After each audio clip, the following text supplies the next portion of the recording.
Hello and welcome. Welcome back sa inyo mga kapatid, collective. Kamusta kayong lahat dito? Ang reading natin ngayon ang iyong month of July. So this is collective, timeless. Kunin nyo lang kung saan kayo na ayon. Huwag po tayong bitter mga kapatid kung hindi man lahat sang-ayon sa iyo mga nababanggit ko dito. So for the month of July, meron itong pagtatagpo. It could be distance.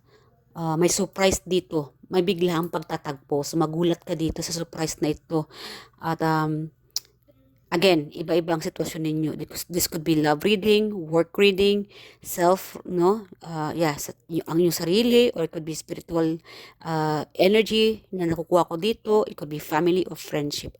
So, meron naman dito sa inyo mga kapatid, meron itong uuwi or mapapabiyahin ng biglaan. So, kasi meron ako ditong 10 of Wands and the Chariot. So, biglaan ito at again, paalala ko lang mga kapatid, magdala kayo ng tubig, pabaon, and prepare yourself. Whenever you guys go, dapat talaga ay i-prepare ninyo ang inyong sarili, ano?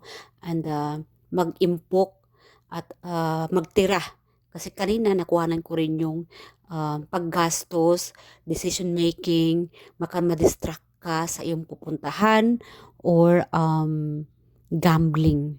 So, ingat-ingat mga kapatid. I think for the month of July is not a good thing for you, or not a good month for gambling. Kasi baka biglang uuwi ka ng luhaan dahil ubos biyaya itong mga pinag-iipunan mo, at ayoko namang mangyari yan sa inyo. So, as a warning, iwasang gumastos ng or mag-gambling. Yeah. Or siguro pag shopping din, kailangan, paalala ko lang mga kapatid, malakas talaga ditong paalala sa inyo for the month of July, magtira para sa sarili or magtira para sa kinabukasan.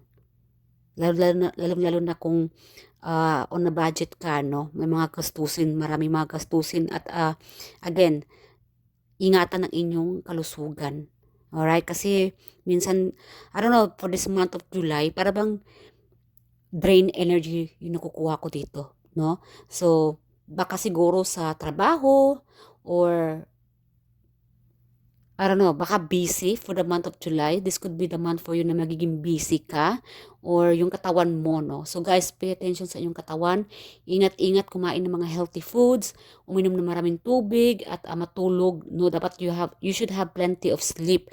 Yeah, kasi baka ito ay hindi maganda sa inyong kalusugan, no? Pagka konti lang yung tulog ninyo, 2 oras, 3 oras, tapos siguro yung iba dito, dalawa yung trabaho, at talagang mangangapa ka, dahil lahat, yung energy mo, energetically, you will be drained. Yeah, so ingat-ingat guys for the month of July, kasi malakas dito yung dehydration. Yeah, so stay hydrated, magdala palagi ng tubig.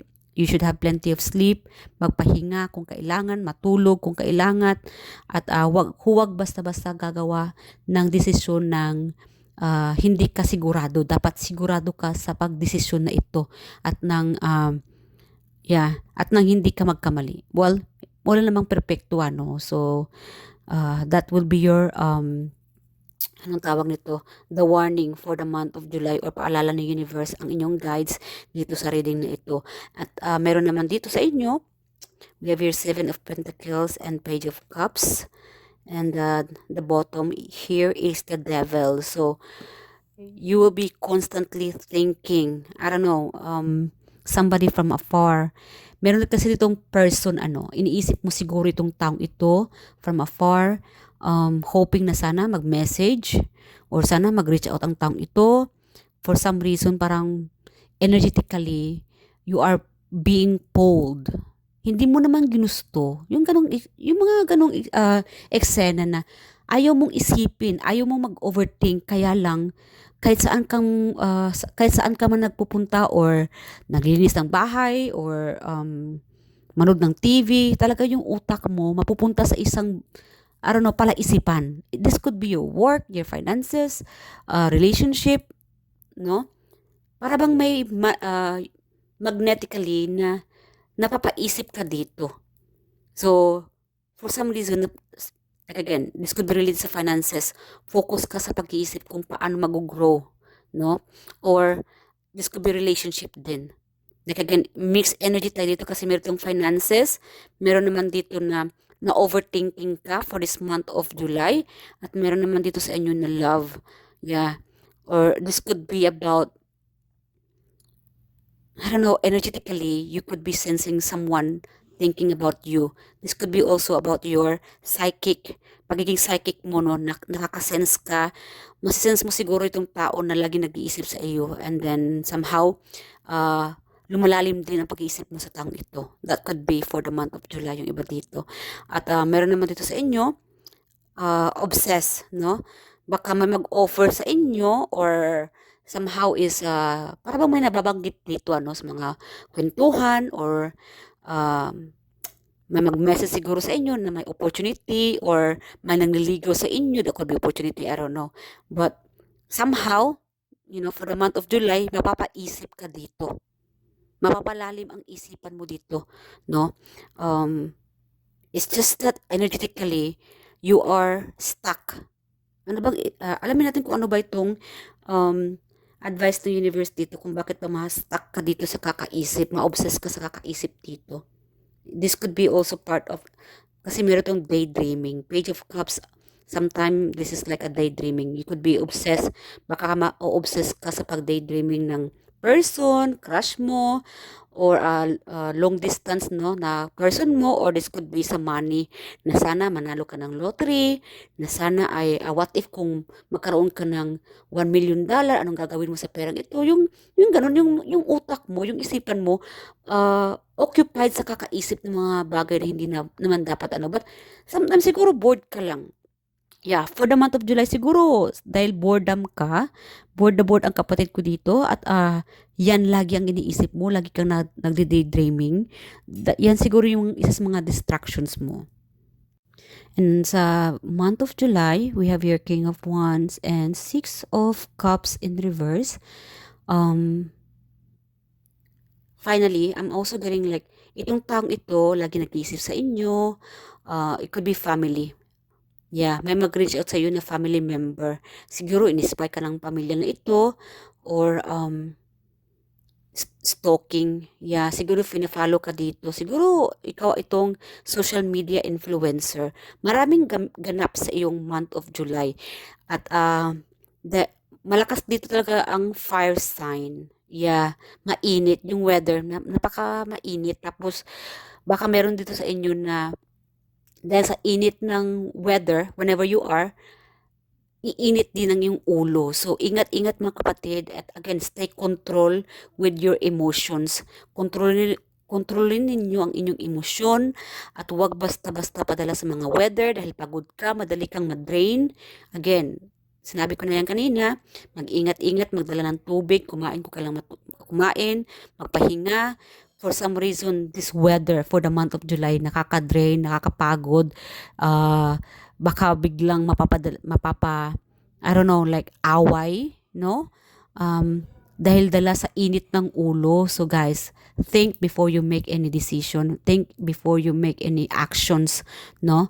So, dapat talaga mag-ingat-ingat sa mga gagawin for the month of July, dahil baka ito ay dala ng weather, or energetically, somehow para bang may mag-uudyok sa inyo na biglaang action na hindi mo naman ginusto. Para bang sabihin natin na may mag-offer sa inyo na tumaya ng ganito ganyan, o gumastos ng ganito ganyan, nang hindi mo naman pinaplano. Siguro, like again, meron kasi dito energetically na biglaan na parang hindi ka mapapaisip. Parang sa iyong sarili lang, yung iniisip mo lang dito is the bright side. Hindi mo iniisip yung the bad side. You know what I mean? Like, hindi ka walang compromise.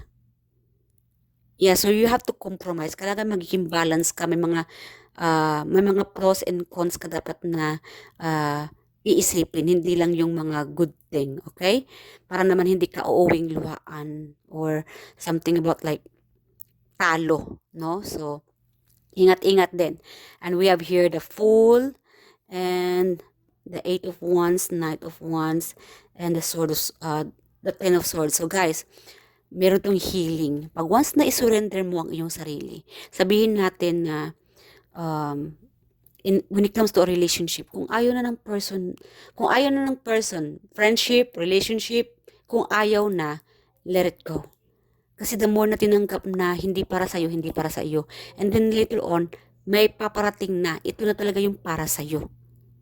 This will be surprise. Kailangan lahat ng problema mo, sorry guys sa ingay ha. Like again, nasabi ko kanina, kung hindi para sa iyo, hindi para sa iyo. Work, relationship, friendship, tanggapin, isurrender ka universe. At it's time to change direction. Kasi meron tayong ditong advice ni universe. Change direction. The changes you're experiencing are divinely directed by your newborn willingness to open your heart to love and our guidance. You are protected now and in the future. So follow your path to the happy outcomes you desire. So again guys, you are guided. Again, dapat talaga isurrender, tanggapin kung hindi para sa iyo at change direction. Siguro that could be the sign na oras na para ibahin naman, no? Umiba ng ibang plano. Dapat may plan A, plan B, plan C, at wag tayong magtutok sa isang bagay lang. Alright? Maging balance po tayo mga kapatid. Relationship, I am attracted to those people who serves my higher good. So yes, again, there will be a new person at I'm getting like a new person coming in. Kailangan talaga surrender. Trust na magtiwala tayo kay universe mga kapatid. Kasi meron dito sa inyo, for the month of July, there will be surrender. So, dapat i-surrender. Kasi meron dito sa inyo parang may mga trauma, di ba? So, hindi naman healthy mga kapatid kung hindi ka nakipaghalubilo, kung hindi mo binubuksan muli ang iyong puso, and kung hinihingi mo kay universe ng new relationship, tapos ikaw naman itong limit, no? Parang takot ka yata magipaghalubilo or to be in a relationship. Paano ka makakahanap ng bagong relationship kung hindi mo naman binubuksan ang iyong puso, no, sa paparating or new person. Alright? So kailangan talaga guys mga kapatid, let your guard down and follow your instinct, trust your inner knowing, and minsan kasi talaga mga kapatid, tanggalin natin yung pride, no? Hindi lahat ng oras dapat andyan yung pride. So dapat maging balanse naman tayo. And love yourself, and magtabi-tabi din minsan ng mga pride ninyo, wag lahat-lahat, at para hindi kayo misunderstood ng mga tao sa paligid ninyo. Kasi may mga tao din sa paligid ninyo mga kapatid na misunderstood kayo, no? Hindi nila may mga bagay na hindi ka naintindihan ng mga tao sa paligid mo. Kung bakit parang limitado lang or ingat na ingat ka, parang lagi kang nagtatago, parang lagi kang mag-isa. Minsan, parang nag-i-enjoy ka na lang na mag-daydreaming, siguro nakita ka ng mga tao na, or siguro may nakakita sa iyo na bigla kang tumawa, na para ba may kinakausap ka, yun pala ikaw lang, kinakausap mo lang palang sarili mo. So parang mga tao sa paligid mo, lokarit yata to si collective, ano nangyayari? And guys, iwasang mag-isip din ng mga bagay na hindi naman kailangan, no? It's also draining your energy. Kahit na wala ka namang ginagawa, but your mind, no, yung isipan mo busy sa kakaisip ng walang kahantungan, walang magandang pupuntahan, So I think it's best na kung mag-isip man lang yung mga positivity or para bang minamanifest mo. So sabihin natin, i-imagine mo na lang mga kapatid yung maging multi-billionaire ka ba, no? Or mag-bloom yung iyong negosyo, and energetically namamanifest mo ito. Pero kung nag-isip ka ng mga bagay na hindi naman, walang anong tawag sa Tagalog, kabuluhan, it will be draining your energy. So, ingat-ingat, and especially, no, mga kapatid, like again, for the month of July, may energy dito na misunderstood ka ng mga tao. Kasi meron ditong conversation, or siguro, parang baka hindi mo namalayan na ang mga tao pala or this person specifically, no, na napapansin sa'yo na yung kinikwento mo o yung topic mo, it doesn't make sense. parang ikaw lang yata na, nakakaintindi sa mga pinagsasabi mo. So, I think you have to be aware, no? Kailangan aware ka sa sinasagot mo. This could be sa school, no? Something about like it doesn't make sense. So, be mindful mga kapatid for the month of July. Be mindful kung ano yung sasabihin ng tao or itatanong sa'yo ng tao. Okay? At yeah, para naman hindi tayo, kasi meron ditong hindi ka aware. Hindi ka yata aware na may mga tao or napapansin sa'yo na tinatanong ka kung sabi natin, example, so for example mga kapatid, may itatanong sa iyo, saan pwede mag-igib ng tubig? Tapos ang sagot mo lang is, maghanap ka. Meron namang tubig dyan sa unahan. Parang ganon. Yung, kailangan maging specific, no? Para hindi ka maka-offend ng tao or mapagtawanan ng mga tao. Yeah. So, whatever it is, ikaw lang nakakaalam. So, pay attention guys, mga actions ninyo, kasi meron sa inyo dito na hindi yata you didn't mean it, no? You didn't mean it, but someone or some people around you might be noticing you something about you na it doesn't make sense, the way you respond, the way you act, no? Kasi meron dito na parang wala sa sarili. I don't know. Parang bang nasa kulungan, no? Bila kang nawala sa sarili dahil lagi kang kulong, halos hindi ka na nakakakita ng mga tao or halos hindi mo na makita yung labas. Tapos pagka bihira ka lang may nakakausap and then may magtanong sa inyo, it doesn't make sense dahil nga hindi mo na yata nakasanayan. Parang hindi mo yata kasanayan na tinatanong ka. Or siguro, bigla ang tanong or bigla ang kwentuhan sa ng taong ito kasi meron ditong aloof or ingat ka. Hindi ka masyadong nakikihalubilo sa mga taong ito. Lalo siguro pagka stranger, or siguro ikaw lang yung tao na hindi ka makwento pero pagka may taong lumalapit sa'yo, sumasagot ka lang. Parang limit lang, ganun ka lang. So, be mindful mga kapatid at dapat maging sensitibo din tayo pagka kinausap, no? So, that is your message for this month of July. So, yes or no na tayo at i-prepare niyo mga kapatid ang itatanong ninyo kay universe. Think about the question and the answer will be yes or no. So, we have here Queen of Swords in reverse and no. The answer is no. So, this could be the sign for you mga kapatid. The answer is no. No at this moment. So, again guys, palala ko lang, magpahinga. Kung kailang pahinga, magpa-doktor. Kung kailang pa-doktor, uminom na maraming tubig, magdala ng baon whenever you go. At whenever you make decisions, mag-isip palagi, no? Dapat may magtira sa sarili. Or mag-budget din. Huwag lahat full amount, lahat ng mga babayarin, gagastusin, kailangan magtira para may kakainin pa kayo kinabukasan o pag-uwi ng bahay. And may mga bills pang babayarin, So, at again, meron naman ditong avoid being malicious or rude. Again, confirm, baka hindi mo na malayan na may nababastos ka na pala, Like again, pagsagot, pay attention the way you respond, Baka biglang makapaghanap ka ng away, gulo. So, ingat-ingat, lalong-lalo na sa weather, So, baka biglang mag-trigger ang sitwasyon. So, that's it for today mga kapatid. I love you guys at mag-ingat po kayo palagi at ingat. And thank you sa lahat ng mga tumatangkilik sa aking reading. I love you all at God bless. Bye!